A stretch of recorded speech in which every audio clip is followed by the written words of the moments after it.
आकाश में भेजे गए रॉकेट का उदाहरण देखो। Liftoff of तुम देख सकते हो कि रॉकेट की चाल बढ़ती चली जाती है। supply. पहले 8 सेकंड में ये 161 किलोमीटर प्रति घंटे के हिसाब से चल रहा है।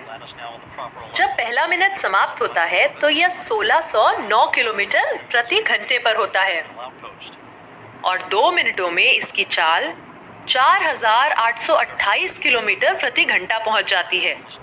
चाल में हो रहे इस लगातार परिवर्तन का यह मतलब है कि रॉकेट में त्वरण हो रहा है। 120 सेकंड में चाल 0 मीटर प्रति सेकंड से 1341 मीटर प्रति सेकंड हो गई।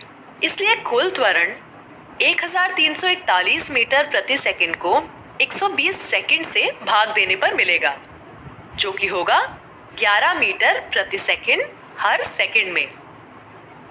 इसका मतलब हुआ कि रॉकेट की चाल हर सेकंड औसतन 11 मीटर प्रति सेकंड से बढ़ती जा रही है और यही इसका त्वरण है। पर चाल में हो रहे इस लगातार बदलाव का कारण क्या है?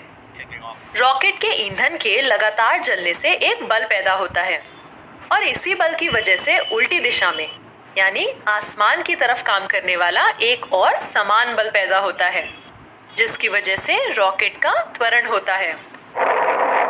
न्यूटन का दूसरा नियम कहता है कि बल बराबर द्रव्यमान गुना त्वरण। अब गणित को देखकर डरने मत लग जाना, असलियत में बहुत ही आसान सी बात है। देखो, अगर द्रव्यमान समान रहता है और बल बढ़ता जाता है तो त्वरण भी जरूर बढ़ना चाहिए। इसका मतलब है कि चाल और तेजी से बढ़ेगी।